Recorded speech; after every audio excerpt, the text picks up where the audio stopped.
सामने फल फ्रूट जो उनके पास था लेके कंद मूल फल सुरसयत दिए राम कहुआन, प्रेम सहित प्रभु खाए बारंबार बखान।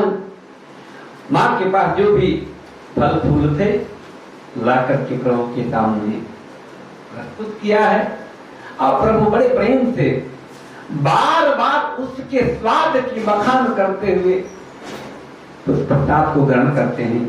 अब आगे मां सबरिन से प्रणाम करके हाथ जोड़ के कह रहे चलिए पानी जोरी आगे ढाई ठाड़ी प्रभु बिलो की प्रीति बारी।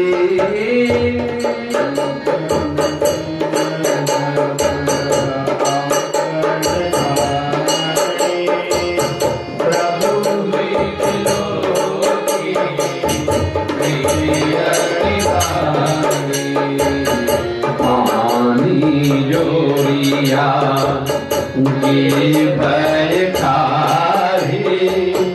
प्रभु बिलो की प्रीति अति बारी।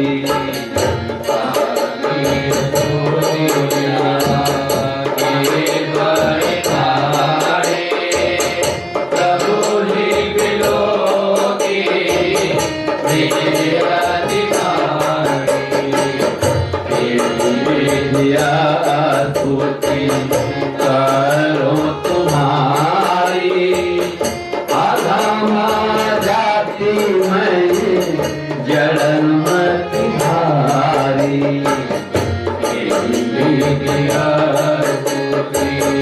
करो तुम्हारी अधमा जाति में जड़न मत भारी। अधमते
कुल कर्म बढ़ाई धन बल परिजन गुण चतुराई। पाति कुल कर्म बढ़ाई धन बल परिजन गुण चतुराई। भगति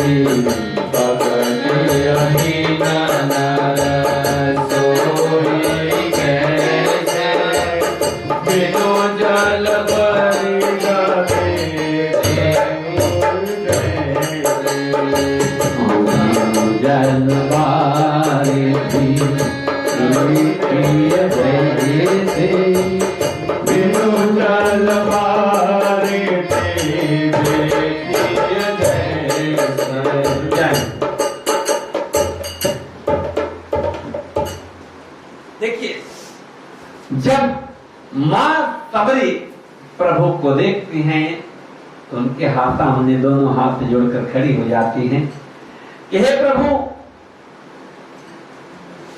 मैं तो जड़मती हूं एक तो नारी हूं और छोटी जाति से हूं, मैं आपकी पूजा कैसे करूं? उसमें भी मैं अधम से अधम नारी जाति से हूं और मेरे पास अपना कुछ विवेक बुद्धि भी नहीं है, जड़मती हूं मैं। जब ये प्रभु हमारी बात सुनते हैं, देखिए कितनी सुंदर बात वर्तमान समाज के लिए। कह रघुपति तुम भामिनी बाता, हे सुंदरी, हमारे राघव सरकार क्या करे, हे सुंदरी तुम मेरी बात सुनो, मेरा जगत के साथ सिर्फ एक ही नाता है, वो क्या है? भक्ति का। रघुकुल शिरोमणि मेरे राघव सरकार क्या कह रहे हैं कि हे भामिनी, हे सुंदरी, मेरा इस जगत में जीव के साथ एक ही नाता है, वो क्या है? भक्ति का। आगे क्या कह रहे? जाति पाति कुल धर्म बड़ाई, धन बल परिजन गुण चतुराई, भक्तहीन नर सोहै जैसे, जल बिन बारिश देखिए जैसे। कौन किस जाति का है, कौन किस धर्म का है, कौन किस कुल का है, और किसकी कितनी जगत में प्रशंसा और प्रसिद्धि है, किसके पास कितना धन है, और कौन कितना बलशाली है, कौन कितना चतुर है, और किसका कुल खानदान कितना ऊंचा है, इससे मेरा कोई लेना देना नहीं। जिनके पास इस चीज की अपनी मन में भान है, वह वैसे ही है। वो मुझे किस तरह से दिखते हैं, यदि उनके अंदर भक्ति नहीं है और उनके पास अच्छी जाति, अच्छा धर्म, अच्छा कुल हो, अच्छा सम्मान हो, लेकिन उनके जीवन में अगर जो भक्ति नहीं है तो वैसे ही दिखते हैं जैसे आकाश में बादल तो दिख रहे हैं लेकिन ये उसमें पानी नहीं है। इसलिए मेरा इस संसार से सिर्फ एक ही नाता है, वह है भक्ति का नाता। अब मैं तुम्हें बताता हूं कि तुम्हारे अंदर क्या है। नवधा भक्ति कहूं तो ही मापा ही, अब तुमको नवधा भक्ति कहता हूं। सावधान सुन हे भामिनी, अपने मन में ध्यान धर के सावधानी के साथ सुन। अब चलिए हम लोग फिर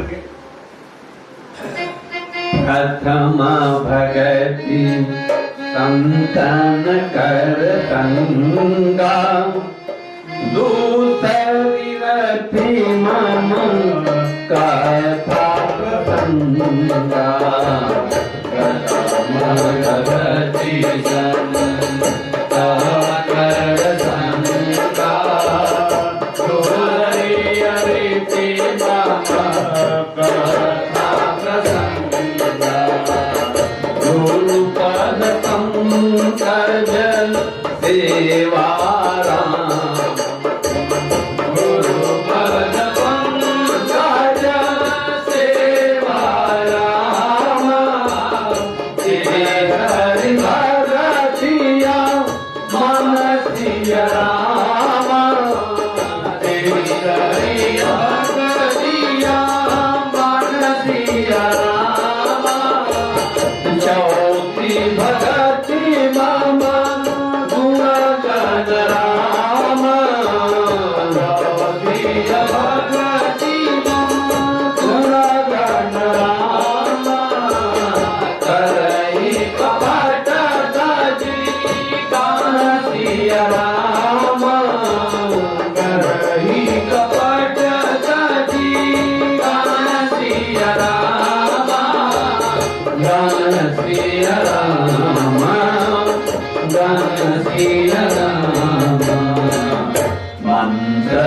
जाता मन दृढ़ विश्वासा पंचम भगत तु वेद प्रकाशा मंत्रय जाप मम दृढ़ विश्वासा पंचम भजन वेद प्रकाशा छठम तिलभी रति बहु कर्मा निरत निरंतर सज्जन धर्मा रति बहु कर्मा निरत निरंतर सज्जन धर्मा सज्जन धर्मा सज्जन धर्मा सातम तम मोहि मय जग देखा सातम तम मोहि मय जग देखा मोते संतया धिका कर देखा मोते संतया धिका कर देखा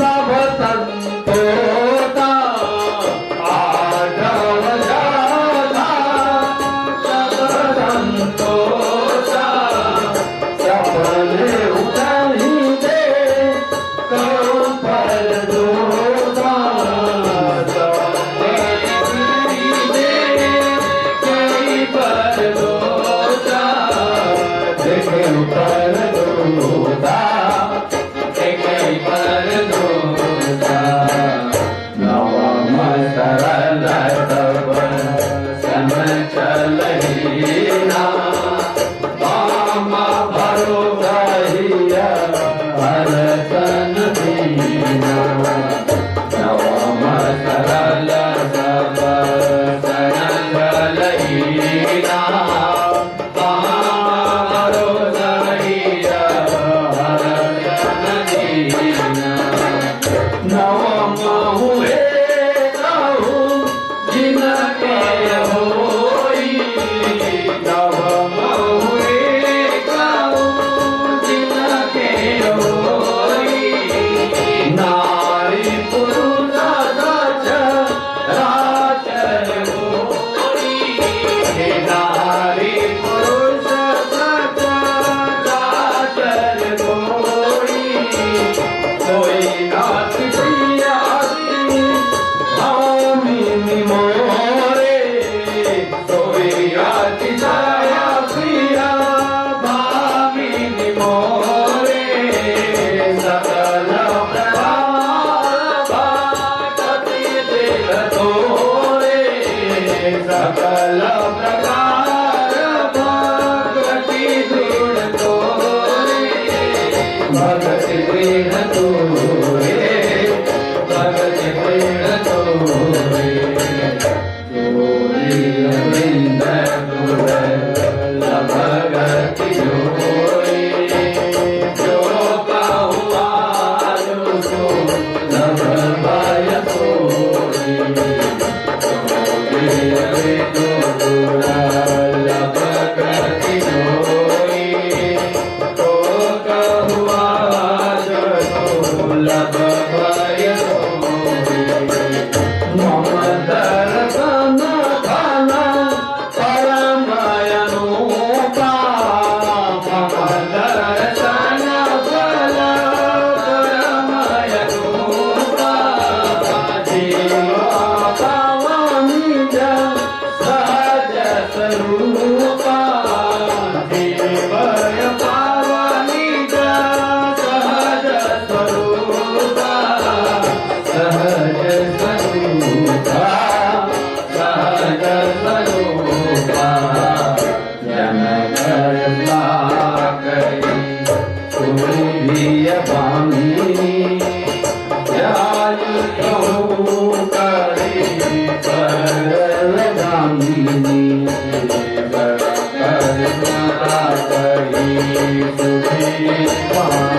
क्या कह रहे हैं प्रभु हमारे? हे भामिनी, हे सुंदरी, मैं आपको नवधा भक्ति का संदेश देता हूं। अब 9 तरह की भक्ति है। प्रथम भगति संतन कर संगा। देखिए, आज कल लोग कहते हैं कि बड़ा पाप चल रहा है।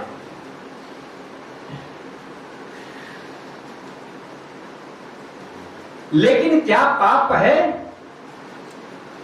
अगर जो हम एक अलग दृष्टिकोण से देखें तो कल गए कोई भी दुष्ट प्रकृति का व्यक्ति कुछ कर देता था, उसका कुछ भी उसको दंड मिलना बड़ा मुश्किल होता था। कोई भी आतताई किस्म का व्यक्ति कुछ कर दे, उसकी सजा बड़ी दुर्लभ। लेकिन आज कुछ भी करिए, कारण कुछ भी हो, सोशल मीडिया हो, टेक्नोलॉजी है, लेकिन अगर जो कोई आज करता है तो जल्दी बच नहीं पाता। कहीं ना कहीं से उसका जवाब मिल जाता है, उसका परिणाम उसको मिल जाता है। तो आज का जो समय है, एक तरह से देखा जाए तो बड़ा सुंदर समय है।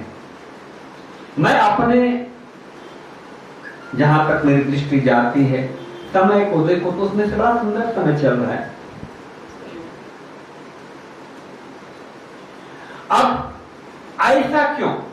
प्रथम भक्ति, भक्ति अंजन 9 भक्ति है, उसमें पहली भक्ति क्या? संतों का संग होना चाहिए। दूसरी भक्ति क्या है? मम दूसरी भगत, मतलब प्रथम भगत संतन कर संगा, दूसरी रम, दूसरी रत मम कथा प्रसंग। दूसरी भक्ति क्या है? जहां मेरी कथा हो रही हो उसमें प्रेम हो, यह है दूसरी भक्ति। अब देखिए, हम लोग यहां जो कर रहे हैं, मैं बुला लेता हूं कभी किसी को कहीं से, ये हम भक्ति कर रहे हैं। कम से कम हम जाने अनजाने में जो भी समय जैसे भी टूटी फूटी शब्दावली में हो रहा है, यह भगवान के बारे में तो चर्चा हो रही, उन्हीं की तो चर्चा हो रही, उन्हीं के सपनों, उन्हीं के कीर्ति की प्रति तो है यहाँ पर। तो जहां भगवान की कथा हो रही हो वहां प्रीति हो, ये दूसरी भक्ति है। तीसरी भक्ति क्या है? गुरुपद पंकज सेवा, तीसरी भक्ति यमान। अब देखिए, तीसरी भक्ति क्या है? गुरुदेव भगवान के चरणों में, चरणों की सेवा करें। गुरुपद पंकज सेवा, भगवान के कमलवत चरणों की सेवा हो। लेकिन कैसे? क्या होता है? 2 तरह की बातें होती है। मैं सेवा तो कर रहा हूं, लेकिन मैं ही बड़का सेवक हूं, बड़का चलवा मैं ही हूं। ऐसे भाव के साथ नहीं होना चाहिए। जब सेवा हो तो वहां अमान हो, वहां मान की कोई अभिलाषा न हो। हमको सम्मान मिले इसकी अभिलाषा न हो। हम गुरुदेव भगवान की सेवा कर रहे हैं, उसमें ये भी आशा लगाएं कि हमको सब मिल जाए या हमको बड़ा सम्मान मिले। गुरुपद पंकज सेवा, तीसरी भगत यमान, चौथी भगत मम गुण गण गुण, चौथी भगत मम गुण गण करहि कपट जगान। अब चौथी भक्ति क्या है? भगवान की कथा करो। चौथी भगति मम गुण गण करहि तप कपट। अब मैं गाना हम लोग कथा कर रहे हैं और मन में भाव कि हम लोग को बड़ी ही प्रसिद्धि मिले, बहुत अच्छा हो, कोई आपका जो मन में कोई आस्था अभिलाषा है, यह कपट है। हम भगवान की भक्ति कर रहे हैं, निष्कपट भाव है, उसका परिणाम है चौथी भगति मम गुणगन करहि कपट तजगान। अगर जो हम भगवान की कथा कर रहे हैं तो इसमें कोई कपट और छल नहीं रहना चाहिए कि हम कर रहे हैं तो हमको प्रसिद्धि मिलेगी, हम बड़का गुरु जी खा लेंगे, बड़का पंडित जी, बड़का समझदार, बड़ा कर नहीं। अगर ऐसा कोई भाव है तो कपट है, फिर भक्ति नहीं हुई। पंचम भगति तो वेद मंत्र जाप, जो भी गुरुदेव भगवान से मंत्र मिली हो, मंत्र जाप मम दृढ़ विश्वासा, जो मंत्र मिली है उसमें दृढ़ विश्वास हो। जैसे जो भी मंत्र मिली है गुरुदेव भगवान की दया से, जो भी उनकी करुण कृपा, उस पर दृढ़ विश्वास होना चाहिए। एक कौन कह रहा है? पंचम, इसको पांचवी भक्ति कहते हैं। पंचम भगति तो वेद प्रकाशा, वह वेदों में वर्णित है। छठम शील विरति बहुत कर्मा, छठवीं भक्ति क्या है? छठम शील, हमारे अंदर शील होना चाहिए, मनुष्य को शीलवान होना चाहिए। विरति बहुत, और जो कर्म कर रहे हैं उसमें कोई बहुत रति ना हो, कर्म में आसक्ति ना हो। हम क्या करते, कोई भी काम करते तो आसक्ति हो जाती है। देखिए छठम शील विरति निरत निरंतर सज्जन धर्म, और हमेशा क्या करें? सज्जन लोगों के साथ रहे, हमेशा सज्जनों का संग करें। निरत निरंतर सज्जन धर्म, हमेशा सज्जनों के साथ। आठम यथा लाभ संतोषा, सपने उन्नन देखो पर दोषा। अब देखिए क्या होता है कि कुछ लोग ऐसे होते हैं कि अपना खुद जो कर रहे हैं, अच्छा कर रहे हैं बुरा, अगर अच्छा किए तो साथ साथ 10 लोगों में बुराई देखना शुरू कर। देखो मैं सुबह 6 बजे उठ जाता हूं, ये कितना भागा है, 8 बजे तक सोया रहता है, ले हो गया कल्याण। ये आप 6 बजे उठ करके ये भूत पूरा खाते देखना है तो क्यों उठे भैया, आप ही सो जाते। प्रभु ने हमारे कर्म से जो कुछ मिला है, हम जो भी कर्म कर रहे थे, जो उसमें संतोष के साथ जीवन जीना चाहिए। हमारे पास इतना हो जाता तो ऐसा करता। अच्छा ये बताइए, आपके पास कितना लाख है कि आप रोज भक्ति में अपना सब कुछ गंवा रहे हैं भाई? प्रभु ने जो दिया है उसमें संतोष है, यही आठवीं भक्ति है। लेकिन सपने न देखूं पर दोषा, लेकिन दूसरे में दोष नहीं देखना चाहिए, यह शर्त है। यदि हम दूसरे में दोष देखते हैं, अब यहां बोलेंगे कि हाँ समझा तो रहे हैं, लेकिन ये तो जो कह रहे हैं वही तो हमेशा दूसरों में दोष देखते हैं। भाई देखिए, यह अधिकार किसी को जो दिया गया है वह गुरु को, शिक्षक को दिया गया है। शिक्षक जब तक आपके अवगुणों को देख करके आपके साथ उचित व्यवहार, समुचित व्यवहार, समयोचित व्यवहार नहीं करेगा, आपकी बुराई जाएगी नहीं। तो अब इसको लगा देंगे, अरे गुरु जी क्या तो झूठ मूठ का हमेशा लोगों में बुराई देखते हैं, हो गया कल्याण। अब नवम सरल सब संरक्षण ही ना, नौधा भक्ति, नौवीं भक्ति क्या? सरल हो जाओ। देखिए आप एक चीज देखते होंगे, जो जितना भक्ति में लीन होते जाता उतना सरल होते जाता है। अब इसके उल्टा भी होता है, कुछ लोग जितना भगत होते जाते उतने उल्टे होते जाते हैं। जैसे हम आपको यहां तक पहुंचा दिए, हम आपको एक करा दिए, ये सरलता नहीं भैया, कुटिलता है। अरे जहां जो गया, जहां जो मिला, जो प्रभु की कृपा जिसको होगी जहां पहुंचेगा। अब कुछ लोग झूठों के कावर टाइट करके तीनों पाल लगा के बड़का बल हमें सब करते हैं। अरे जो कुछ करता है प्रभु करता है। हमको अपनी अगली सांस क्या आएगी कि नहीं आएगी पता है क्या? अगली सांस आएगी कि नहीं पता है क्या? कब मौत आ जाए किसी को कुछ पता है क्या? लेकिन हम सब करके बैठे हैं। नवम सरल, नौवीं भक्ति जो है, सब भक्ति का एक ही कारण जीवन सरल हो जाए, हमारा विचार सरल हो जाए। और मम भरोस, केवल भगवान में भरोसा हो, और जो कुछ भी हो रहा है उसमें न कोई हर्ष हो और न कोई दुख हो। जो प्रभु कर रहे हैं उसको शांति और संतोष के साथ आनंद में जिया जाए। ये बुरा है, ये भक्ति नहीं है, ये दुख का कारण है। अरे जो कुछ भी जो कोई कर रहा है हमारी नजरों में हो सकता है बुरा हो, लेकिन उनकी नजरों में जब अच्छा है तभी तो उसके श्वास दिए हैं वो। नहीं तो श्वास कब की कट कैसे काटने किसी को पता है? अरे श्वास के मालिक कौन है? और श्वास हमारा जीवन है, जीवन के मालिक कौन है? अगर जो हमारी नजरों में कोई गलत हो सकता है, लेकिन उनकी नजरों में अगर जो गलत होता तो कहीं ना कहीं उस सांस काट देते और आदमी राम नाम, लेकिन वो जिंदा है, उसको जीवित रखे, कहीं ना कहीं उनकी नजरों में जीने लायक है, अच्छा है। तो हम कौन होते हैं बुरा करने वाले भाई? तो किसी में कोई बुराई नहीं देखना चाहिए। अब इस तरह से भगवान मां सबरी को नवधा भक्ति का उपदेश देते हैं और क्या कह रहे हैं कि नौ में से अगर जो किसी के पास एक है तो सचराचर है, उसके जीवन में कोई दुख नहीं होगा, आनंद में ही रहने वाला है।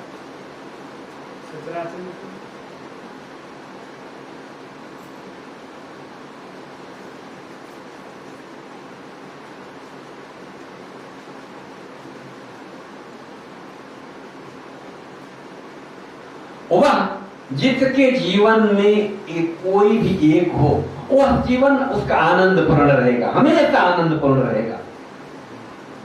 और चराचर में हमेशा आनंद में रहेगा। अब इससे भी हटके जिसमें कुछ भी ना हो लेकिन मेरा दर्शन कर ले, भाई मैं तो ऐसे आऊंगा नहीं, भगवान मां भगवती, अरे मां मैं आया हूं, मैं उसी को मिलता हूं जिसमें हो।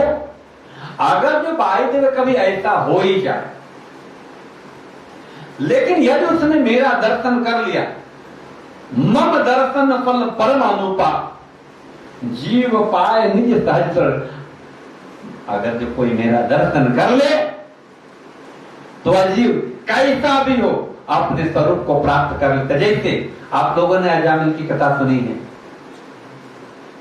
अजामिल का नाम, उसके लड़के का क्या नाम था? नारायण। ऐसा है, सुना है कि नहीं? अब जब भगवान उसके हाथ मृत्यु आई तो यमराज के जब दूत आए तो उसने अपने एक लड़के का नाम रखा था नारायण। अब डर के मारे यमराज के दूतों को देखकर डर के मारे हे नारायण अपने लड़के को बुला रहे। अब नारायण नारायण सुनने के बाद साकेत में लगा कि वो तो मृत्यु के समय हमको बुला रहा है, साक्षात नारायण प्रकट हो गए।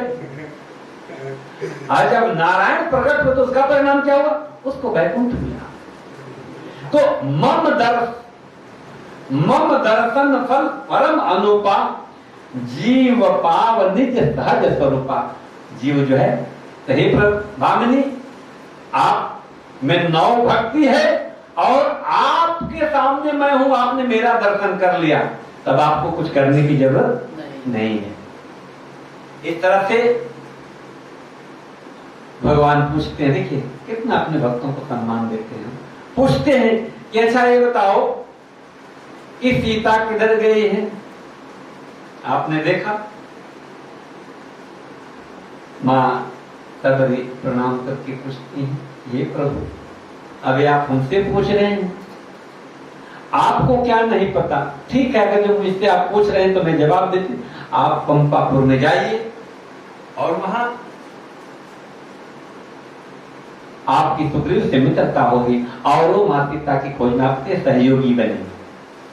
और यह कर करके मां सबरी अपने योग अग्नि से अपने शरीर को भस्मीभूत कर देती हैं और साक्षात हमारे राघव सरकार मुक्ति प्रदान करते निज स्वरूप में ले लेते हैं।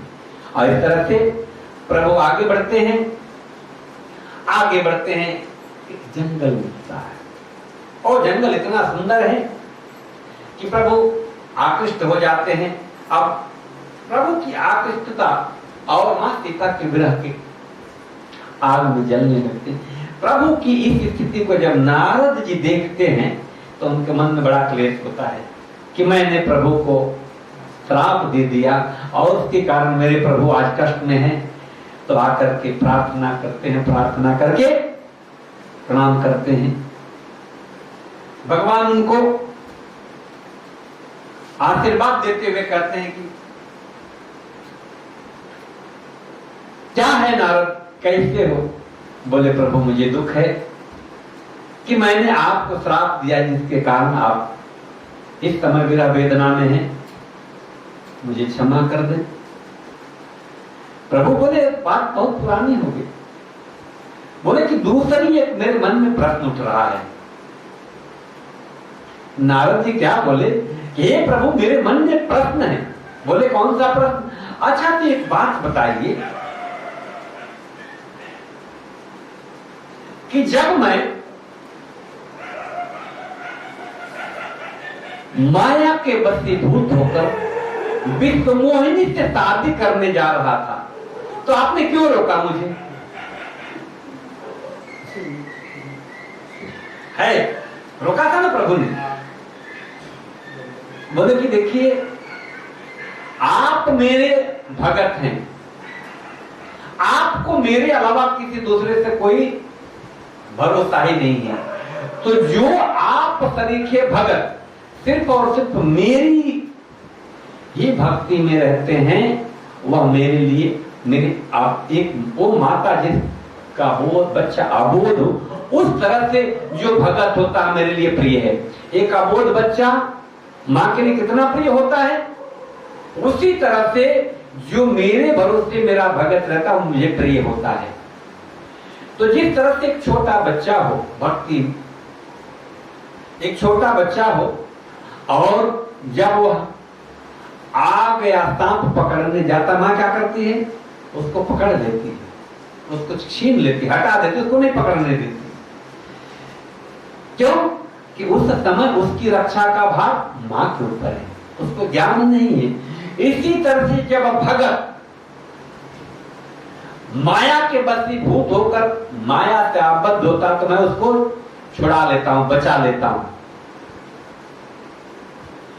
तो मुझे पता है कि जब आप गृहस्थ में जाएंगे तो आपके साथ क्या होगा। आप तो वैसे भी भगत आदमी श्रीमन नारायण करने वाले, इधर से उधर घूमने वाले हैं, खाली आप बढ़ जाइए समझ में आ जाएगा दुनियादारी।